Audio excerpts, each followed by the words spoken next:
Publisher suggested that I get a video of me speaking so that I can charge higher prices with the speaker bureau. So I just read an interesting story in the Ottawa Citizen about when he did a couple of book launches back in the I think it was published in January of 2018. Did a couple of book launches. And I thought it was very intriguing. I went to the website. I thought, okay, this guy would be great to speak to a room full of readers and writers. I explained that you are all here as volunteer tutors, which is awesome. I will turn the floor over to Tim, and when he's done, of course, any questions, I'm sure you'd be happy to ask. And he did also bring his book with him to offer for sale if any of you are interested. Yeah, and credit cards accepted too. They're $25, no tax. I haven't bothered to apply for a GST number yet. So even though I work for the feds, I'm not collecting GST. So so thank you very much for having me here. Again, I'll keep my talk to about 20 minutes or so, and I'm quite happy to entertain questions, explore different aspects of the project, of the book, from a writer's perspective, from a reader's perspective. But maybe just a little bit about myself and why the heck did I write a book about Tom Thomson. So I grew up in Leith, Ontario. That's the same place where Tom Thomson grew up. Actually, the farm where I grew up, I could literally look across the fields and I could see Rose Hill Farm where Tom grew up. So I'm very familiar with the village of Leith. I remember doing a history project when I was in grade 5 with my little tape recorder, went into the village, interviewed someone that actually knew Tom Thomson, and she actually showed me the sketch that he had given her. And so there's the cemetery where Tom is supposedly buried. There's the whole scandal about that. I have a relative buried there, and I was actually there this past weekend because our neighbors, of which I actually had written one of the ancestors into the book, they had a relative pass away, and he was buried with full military honors in that cemetery. Mind you, the ice storm had screwed everything up. But, my dad and I tromped to the cemetery the next day trying to find the grave, but it was all like snowed up. But I took pictures of where Tom was supposedly buried, where his brother was, and we visited my cousin and that. So the bottom line, I have a lot of personal connections, and I've always enjoyed that aspect of Canada, if you will, a small village, me being a kid growing up in a small village, and it's just part of the Canadian character. And I just wanted to explore that. And so the book is actually a byproduct of a larger project that I had been working on since about 2011. I've always been fascinated with social media. I was one of the early adopters, and really got into Twitter back in, I got into it 2007. But in 2011, I decided to create not a parody account, but a historical account of Tom Thomson. And back then, it was quite popular for, people were experimenting. It was a relatively new medium. And I decided to experiment as a storytelling medium. And what intrigued me was that limit of 140 characters. And I remember seeing tweets from World War II. I remember seeing this, and I went, wow, this is really effective. It was, someone was tweeting as if Russia was invading Finland in 1942, and I go, wow, this is really, really effective. So I just remember driving to work one day, and I said, hey, I'm going to pretend that Tom Thomson has a smartphone in 1917, and I'm going to be tweeting as if he's painting in the shack, because he was in Toronto, and late 1916, and started to develop a timeline. And what was the genesis was that I became really fascinated with the sketches, Tom's sketches, not so much the canvases, the sketches. And I'll just pass these around. These are the sketches that I have in the book, the color reproductions. I'll pass them around just to give a feel for what he was painting that spring. I caution you, they're all fake, they're generated. I did what I did kind of to get around copyright in that, but also to explore expressing Tom in a new way with new technologies. I combined these with photographs that I had taken and combined them with the styles of his sketches.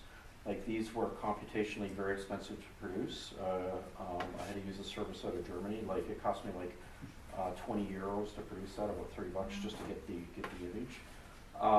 But they were just absolutely fabulous. And this is the real story, is Tom painting these sketches, because he had to paint these in his canoe or on a stump by the water and paint the scene before it disappeared. Totally different from painting the canvases. So I'll just pass these around. I'll just pretend you're at Mowat Lodge in 1917 and Tom is doing his exhibition to the guests on Victoria Day on May 24th, 1917. He would have done this. He would have had a group like this, and he would have been describing his sketches. He had a little art show.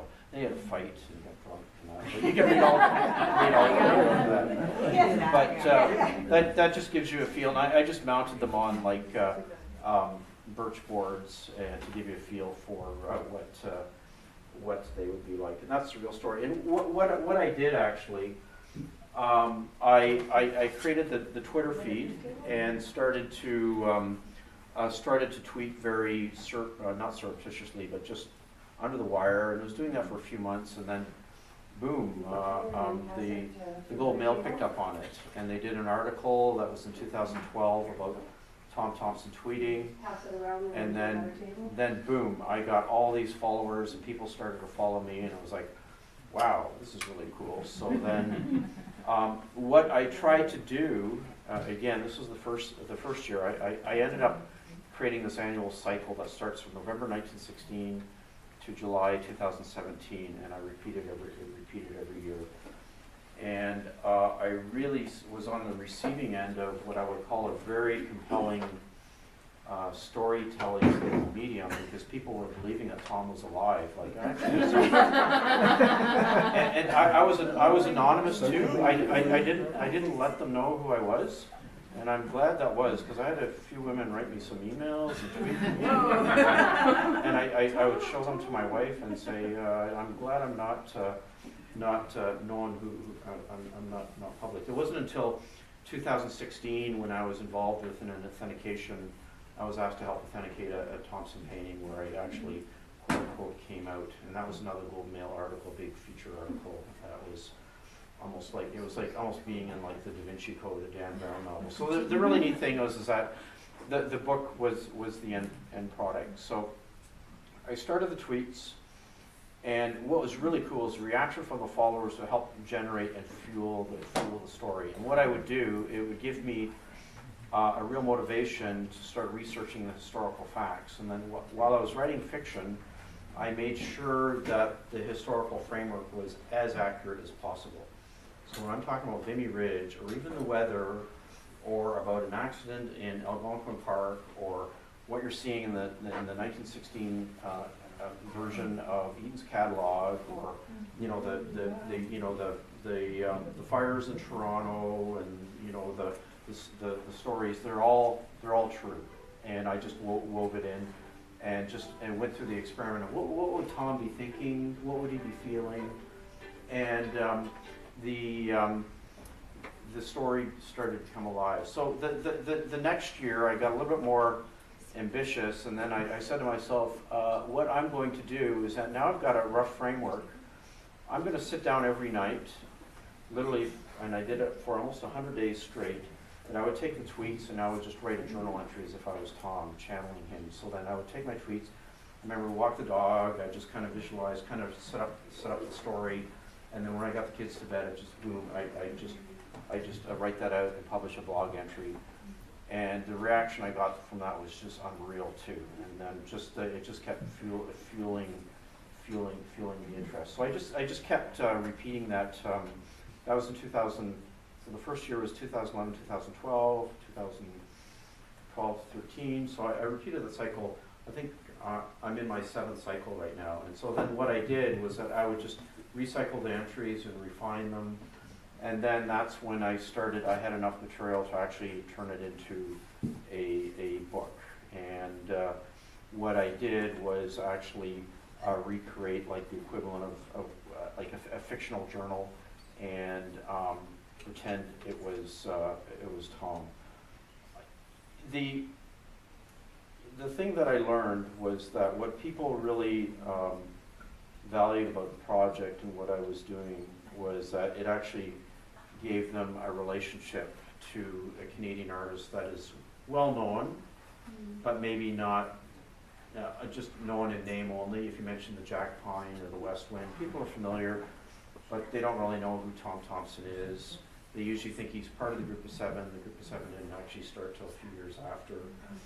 And so a lot of people are totally fascinated with the Tom Thomson paintings. A lot of them are obsessed with the death and that. And what I brought to the canon, if you will, if you want to call it that, is a relationship with Tom and what it was like to be at that point in time. So I think maybe what I'll do, just to give you a sense of the writing and the experience, I'll just read the entry from April 19th, 1917. That would have been 101 years ago. So again, I actually checked all the weather records and got the temperatures and the forecast and everything like that, and then just wove that in. So I'll just read. This is a short entry here. April 19th, 1917. Thinking of leaving. A heavy rain falling tonight. The weather turned for the worse earlier in the day, so I spent time inside thinking, what am I really doing? I don't know, but I'm sketching every day.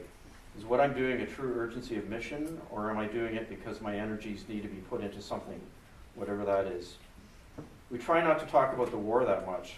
It's supposed to be so far away, but the newspapers come in every day with stories of Germany's impending defeat. Every day, slightly different narratives, but the same stories. Nothing changes. Like the story about the two brothers who hadn't seen each other for 7 years. They had enlisted in different parts of the country without each other's knowledge. I don't think they were close to begin with. And then they unexpectedly meet each other in the trenches in France. A feel-good story for the newspapers, until 2 weeks later one of them gets killed. I wonder why the newspapers don't write the story about the poor mother in Dorset who lost her 3 sons over the course of 18 hours in battle. No, that wouldn't make it in the paper. We talk about the war, but we're careful. Someone said in a newspaper editorial that any difference of opinion should be employed fighting the enemy. There's no need to waste fighting here. So what am I doing? I'm sketching, I'm drawing, and I'm painting. I find it distressing that we're fighting the very ones I drew inspiration from. The German expressionists, their insistencies on bold, strong color and harsh depictions. The North lends itself to these techniques, and it was me who introduced the rest to what was here. If I hadn't, they'd still be painting scenes of farmhouses, land countrysides, and maidens sitting on the beach. It's good to have a plan, but sometimes it's better to live day by day and catch the moment when it's appropriate. I remember in 1914 when Lismer, that's Arthur Lismer, came up to visit me for the first time, and he was shocked by the contrast of the park to what he had known of the countryside in England. I had the same reaction, the contrast of where I grew up, but not as intensely. The countryside around Leith was pleasing and pastoral, but not so inspiring with rough intensity as what I see here. Once I finish this series of sketches, I think I'll move on. The sketching should be good until later May, before the bugs get too bad. It's been a cold spring, so that should mean a couple more weeks of bug-free weather. I'll get some guiding work for May and June and start thinking about moving on, most likely out to the Rockies. So that gives you a sense of, I'm trying to give you a feeling for what it was like to be Tom at that point. Not as an artist, not as a romantic, but just as a person living day by day in this rustic lodge up in Algonquin Park. And yeah, it was really cool. Like during this whole project, I got to know like Roy McGregor. You may know Roy McGregor. He's based here in Ottawa, Globe columnist. He's written about like 45, 50 books or so. And he gave me a really nice compliment saying that I really achieved the voice of Tom, and it's on the back of the book. And same with Terry Follis. He gave me a nice quote. He said, in Tom Thomson Journal last spring, Tim Ballama brilliantly illuminates the mind of an enigmatic and very private Canadian icon.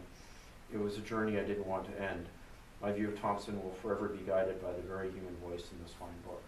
Wow. So it has been a heck of a ride writing this. It's been a great experience. It was hard work. It took me a year longer than expected. I had hoped to have this book out by the 150th Canada 150 last year, and 100th anniversary of Tom's disappearance and death or whatnot. But I had to make a decision. I didn't want to rush it, and I only decided to delay it a year, because now it's more of an enduring work. So it's been a great project. Excuse me, just gonna grab my water here. I could go on different tangents. I could talk about his art. I could talk about like certain journal entries. But if you have any questions or comments, or I'm quite happy to entertain any questions here. Yep. What sense did you have of his personality? I think he was a lot like me. I mean, in some respects. And I identified with him in some respects, like just being this country boy growing up in a small village.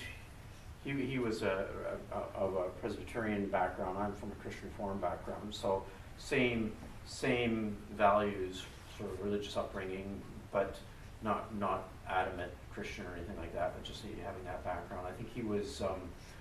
It took a while to find himself. He didn't really become like a professional artist until he'd gone through a few iterations in his life. He went out west, and he worked on what was called the Harvest Excursion. He was on the Great Lakes with some of the Lakers and that.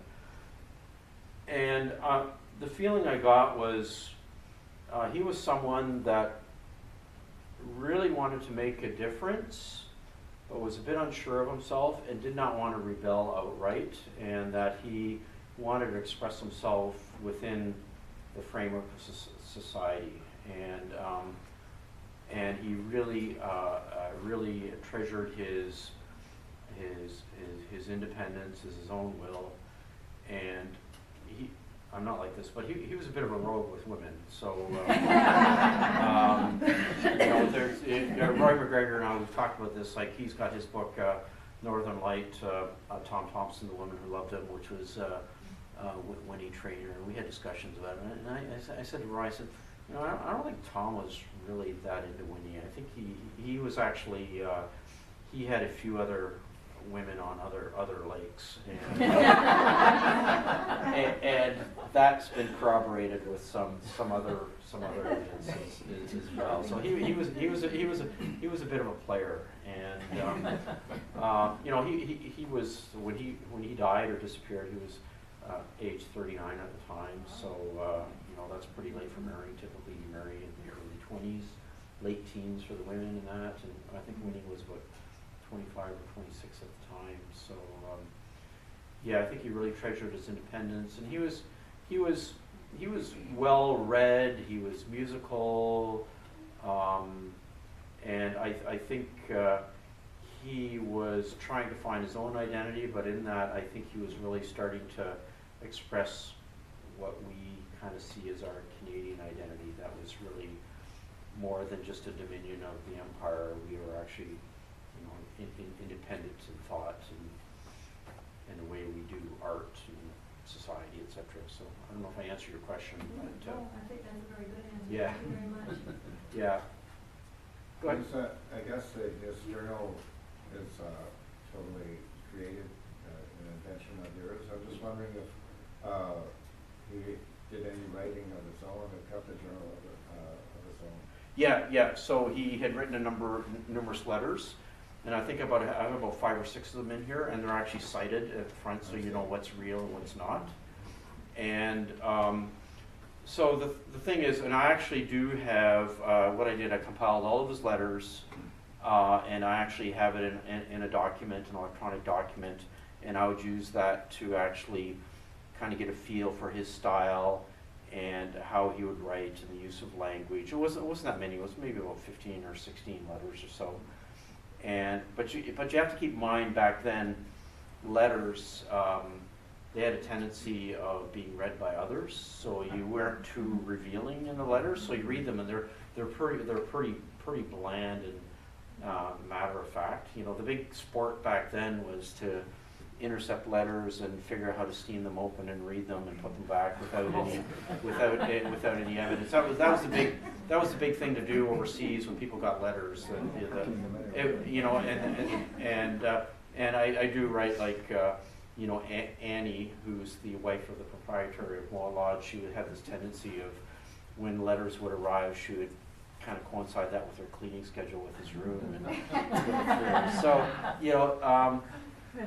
but I also, what I did, the style of the time, I literally read the Globe and Mail every day, meaning I went online to the public library, went to Globe and Mail in 1917 and read the paper every day at that time. I would read newsletters from that time, from the Arts and Letters Club stuff. That was from their stuff was up to 1912, and then they kind of stopped before the war. Just kind of got a sense of the humor and style, like read the adverts, and then the other thing I did too is that I would go to the library and get out those local history books that they were all the rage in the late 60s, the Centennial thing, 1967. So there's tons of them, like Pembroke and Empire and Leith and whatnot, and I would read those to get a feel for the language, because it's really neat to read those things because they're written by the people local to that area. And I would read stuff from Susanna Moody, and then I read stuff from Thoreau, and literature at the time. There were some spy novels by, I think, John Buchanan, and then there was like, so I'd read the literature at the time. A lot of stuff from Rudyard Kipling, and then I got a real kick on reading Confederation poets like Wilfred Campbell, Duncan Campbell Scott, and then there were some other English poets like Wilfred Owen, and there was John McCrae as well. So I just got a feel for the Confederation poets and the use of the style, and that really helped me with the tweets too. So it was just a lot of fun to take that and channel that and say, okay, this is how Tom might have written at the time, not only a function of his personality, but a function of how language was used at that time.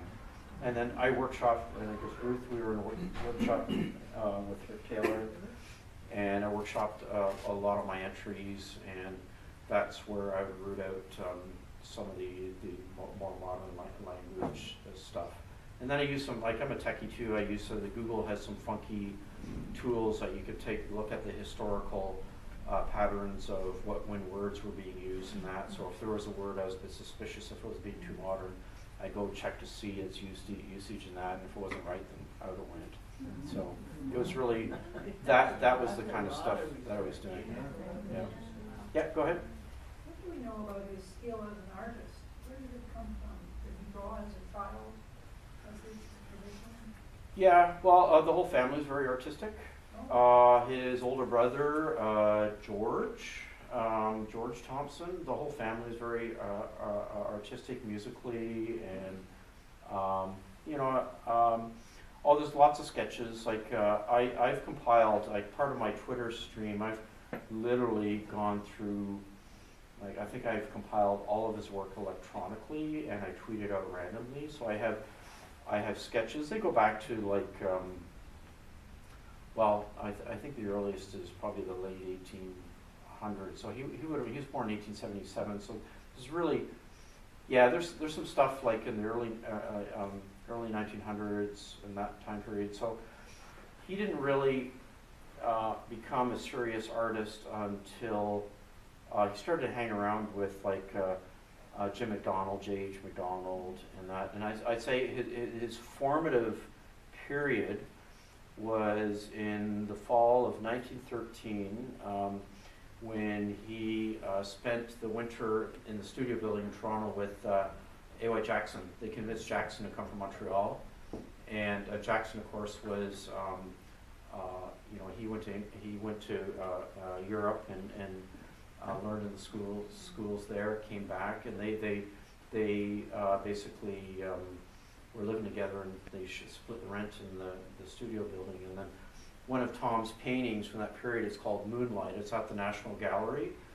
That was one of the first paintings that he worked with Jackson. I think so. Jackson really taught him a lot of techniques, and like he was aside from McDonald, he was older. He was one of the older guys of the group that hadn't yet formed, and so, you know, it's kind of almost like a bro culture back then. Like you got these guys that were going out painting. It was the en plein air painting was quite common then. He did a bit of photography, but he lost interest in photography and focused on the painting. And I think, yeah, you know, he met with some success. He sold a few paintings to the National Gallery, and you know, and that pays a half year's wages. That's a real boost. So yeah, he was, you know, I think he was on probably a very similar trajectory as a lot of artists of the time, but I think what really set him apart was he was what was called a colorist. He was starting to move into the expressionist phase, and especially, you know, the stuff from, oh, I should know the names, you know, the abstract, the action paintings like Jackson Pollock, and oh, I should know all these names on top of my head. There's Riopelle, and he was starting to move into that space. And in fact, his very last sketch after the storm, you could say, oh man, he's moving into that sort of post, like it's beyond the abstract. It's basically into a total, you know, action type of painting. So I don't know if I answered your question. I kind of not. So, yeah. What's the significance of your title? Tom Thomson, Journal of My Last Spring. My Last Spring. What's about My Last Spring? Why? Yeah. Okay. Well, the whole premise of the project, the storyline is like this. Tom goes up north. He paints. He dies. And that would have been a catchy title. Yeah. And so the plot line is quite straightforward. And when I started the project, there was a couple of books. Joan Murray had a book on the last spring that talks about his art during that time period, 1916, 1917. And then there's another book, I think it's called Algonquin Elegy. It's about Tom Thomson's last spring. And I just, you know, that was the time period that I was writing, and it just, of course, it kind of catches your eye. Well, last spring, what do you mean by last spring? You know, it was finality. And the thing I discovered is that people, when they followed the Twitter account, they knew every day it was getting closer to the last day. And so just, you know, that inevitable march to July 8th, 1917 really fed the Twitter stream. It really fueled the narrative. You know, something was going to happen, something bad was going to happen. And I got a lot of like feedback from my followers. They just say, oh my God, every year I just can't believe it. I just get hooked. And I know I love summer, I love spring, but July 8th is coming in closer and closer, and I follow your tweets, and I know I try to tell Tom to not do this. And then July 7th comes, and he gets into a fight and with his buddies, and he gets in arguments, and July 8th, you know, you could read it in the book, but so what I did with the Twitter stream, again, not too technical, it tweets in real time, as if it's like April 19th from 1917. I wrote a whole system that just repeats every year, so people just follow it, and it's just incredible. Like when it comes to July, like my numbers just go up like this. And then you know, like last year, I had you know, CBC Radio Q interviewing me, and the Lovelorn Women